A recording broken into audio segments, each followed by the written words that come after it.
Hey guys, it's Megan. Welcome back to a video. Yay, I haven't done a video in so long. I'm so excited to be back, and today we're back in the new library, but we're in my office, so I'm sorry if it's echoey, but they are literally working out here. There's not a day that I can actually film where they are not working out here, so we are hiding in my office. But I have created a book tag for school librarians because I just thought this would be so much fun. There's tags for everything else, and I was like, why is there not a school librarian tag, at least that I could find anyway? But anyway, I made up 10 questions, and they'll be linked down below if you would like to try my school library book tag. Maybe I'll come up with a more clever name. And my drink of the video is just water. Nothing exciting today. Just gotta hydrate. Love my little LO water bottle. Okay, number 1. What is the most popular book in your library? Don't worry, the questions get better later on. But what is the most popular book in your library? Mine is none other, I looked it up right before this video, than Heartstopper Volume 1, graphic novel. Spoiler alert, very popular genre in my library, and this is the number 1 checkout for all of last year. So I looked up like the 2024, like all of 2024, what was the highest checkout, and it was Heartstopper Volume 1. So number 2 is, what's the weirdest damaged book you've ever seen? So I had a kid come to me and she's like, Miss Music, I'm gonna have to pay for this book because my pet bird pecked it to death. I was like, what? I've heard of dogs eating, you know, your homework and whatnot, but a pet bird pecking your book to death? She's not kidding. Do you see this? This is insane. It goes all the way through, you know, all the way to like the middle of the book. Yeah, about halfway through the book. It's the sequel to A Child Called It. Yeah. So I save it just to show people. Yeah, don't let your pet bird or any animals around your books, apparently. So that's a good one. Number 3 is most requested book or author that you don't have in your library, but that students ask for. And for me, no question, it's Colleen Hoover. I'm a high school librarian. Everybody wants Colleen Hoover, Coho, as we call her. I've only read one Colleen Hoover. It was Verity. I was not impressed with the ending, but I agree the rest of it was, you know, it was pretty catchy. It was thrilling. You really keep going. But I've never read just one of her straightforward, like, romances or anything. But we do have some Colleen Hoover because Colleen Hoover herself did put out a list of which books are considered young adult and not young adult, and then like very much not young adult. So I only bought the ones that were truly young adult, not even the ones that were like maybe young adult. I was afraid to even get those. So this one is truly young adult. And we have several of her books, but we usually can't keep them on the shelves. The fact that I have this in is crazy, but students want Colleen Hoover very, very badly. They also want Fourth Wing. They ask for that a lot. I don't have Fourth Wing. It's very like new adult, probably not appropriate for the school library, but I will say, I do tell students that are on Mac and Via, they added it because it is technically it's an award-winning book. The American Library Association added it as a award winner for the Prince, the Prince Award. It was like one of the runner-ups or something for the Prince Award, like the top 10. And it's an award given to adult books that are also really popular among young adults. And because it was an ALA award-winning thing for young adults, Mac and Via added it as an audiobook and ebook on their platform. I can't remember if it's both or if it's just an ebook, but anyway, ebook/audiobook. And I tell students, hey, if you really want it, you have access to it. It's on Mac and Via. The next question, if you could pick one book for like a book club to read at your school, what would it be and why? And I tried to think of books that, you know, they could really discuss a lot about, and I picked 2. One is one of my favorite books of all time, and it's The Alchemist, a little bit older book by Paulo Coelho. I used to teach this when I taught 10th grade English. I did this book for many, many years. This is my copy that's literally marked up. I've got, you know, all my annotations, my questions, like everything in here. Sorry, they're like working and distracted me. Sorry if you can see them in the background. But anyway, this book has so much that you can discuss, so many like little life lessons. It's so easy to read. It's so fun. It's like 163 pages. Oh my gosh, it's so good. I love The Alchemist so much, and I miss teaching it.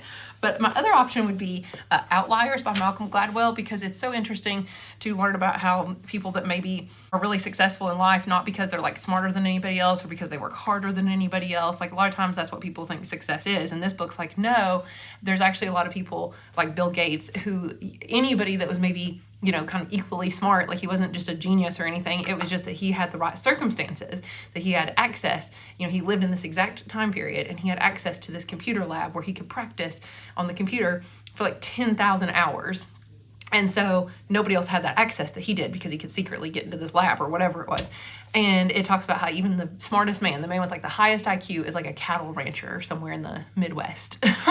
And it's like he wasn't as successful. So it's not anything to do with like your intelligence. It's more like your circumstances sometimes, or like how athletes that are born at the beginning of the year are more likely to be successful and be better athletes and stuff in sports because they're born at the beginning of the year than the end of the year because they have a size advantage and stuff like that, like growing up, and therefore they do better in sports growing up, so therefore they're better in like later in life. I don't know. Anyway, I would recommend it too because it's really fun. It'd be a good kind of like book study for people.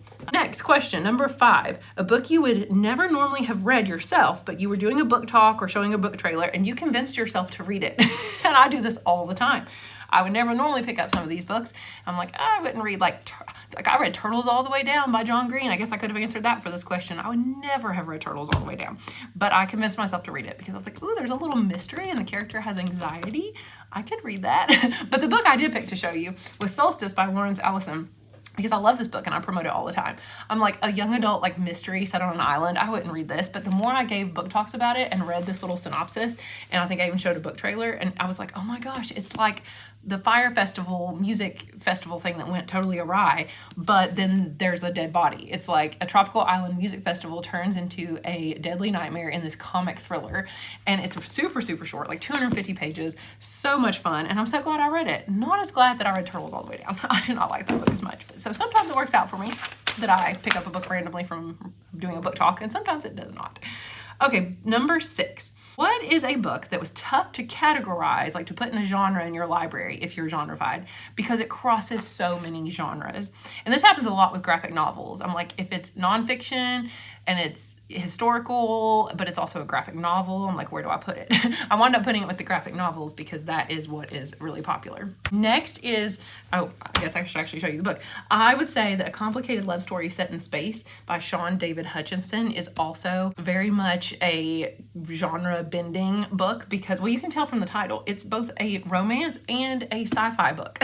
So I have to always think, where would students find it? It's also really big.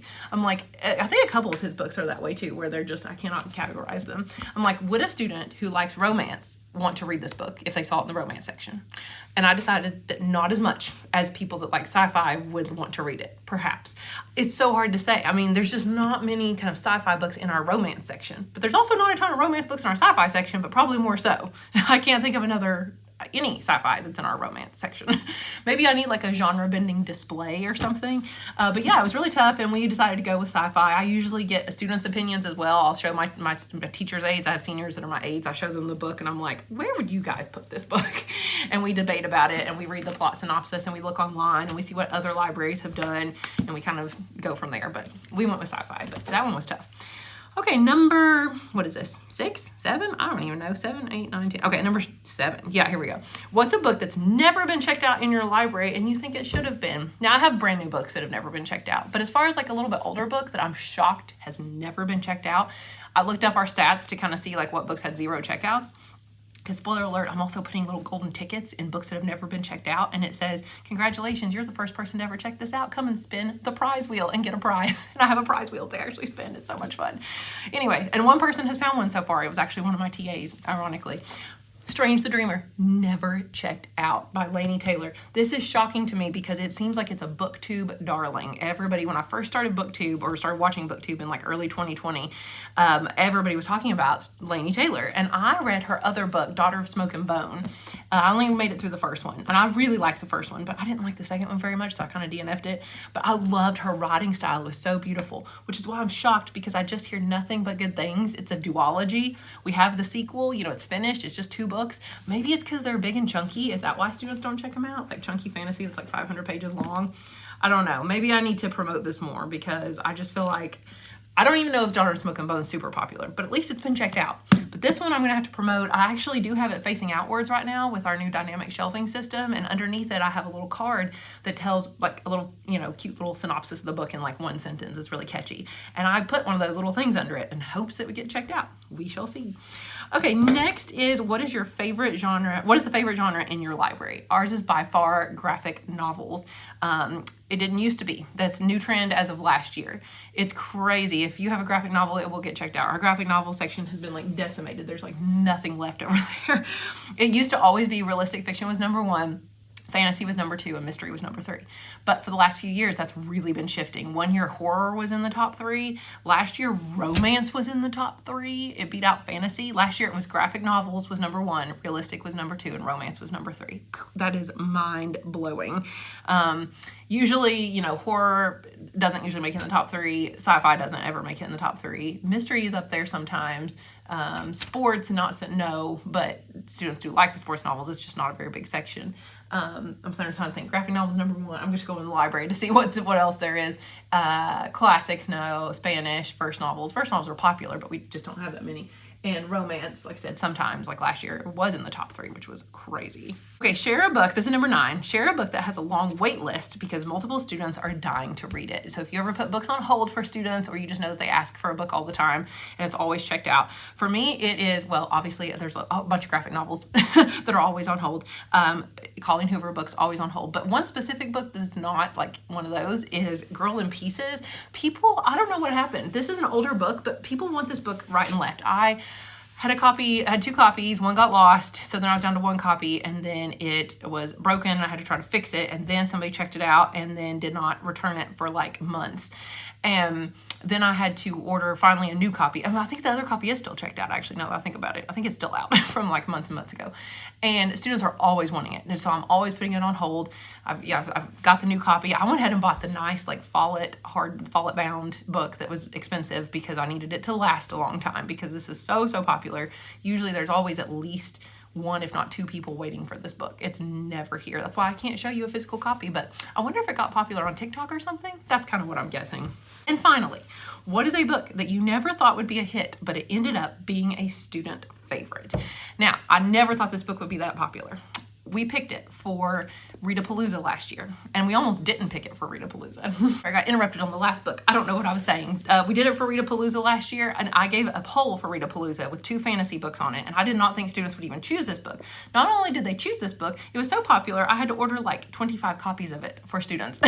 And we were doing Readapalooza in groups, and once the groups got to like around like 8 people per group, I was going to make 2 groups, and usually we never have 2 groups for the same book, but how many people can realistically sit around and discuss a book, right, and actually get to share their thoughts and not have too many people trying to talk? So I thought, you know, like 8 and we'll get a new group. Well, this book, I know I'm like creating some suspense here by not showing you, wound up with enough for 2 groups. Then it wound up enough for 3 groups. We had like 25 people sign up for this book, and I bought so many copies. Half of them aren't even processed. They're all sitting right there on a shelf, actually, on a cart. I see them right here. They need to be covered, processed, you know, labeled, all the good stuff that needs to be done. We just had to just start numbering them on the top and handing them out because that's how popular it was. So I had 3 groups for Readapalooza. I had 3 different teachers read the book that led the groups. It was awesome. What is the book? It's Good Omens by Terry Pratchett and Neil Gaiman. I was beyond surprised that this was the like student favorite. This was our biggest group for Readapalooza.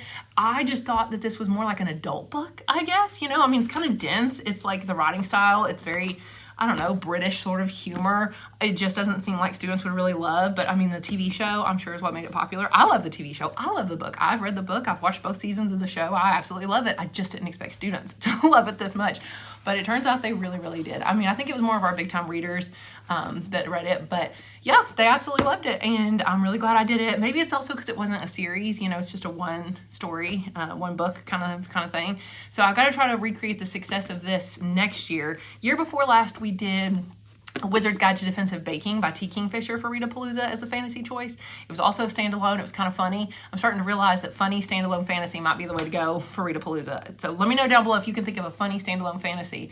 I mean, I'm thinking even like Brandon Sanderson, like Tress of the Emerald Sea. Oh my gosh, maybe we do Tress of the Emerald Sea. Genius. I just thought, oh my gosh, I'm doing it. I'm doing it. Anyway, hopefully that was fun to see some random book questions. And if you're interested, please, I don't know really too many school librarians, so I can't tag you, but please down below, feel like if you are a school librarian, please answer these questions and do a tag video. It'd be so much fun. Or just leave your answers in the comments down below. I think it'd be really fun if we can get this tag, you know, spread around a little bit more. So if you enjoyed it, let me know. If you've read any of these books or anything, let me know. If you have any recommendations. And thank you guys so much for watching. I'll see you in another video soon because I have pre-filmed a lot of videos for this year. I'm very excited to make a comeback in the new library. So talk to you guys again soon. Bye.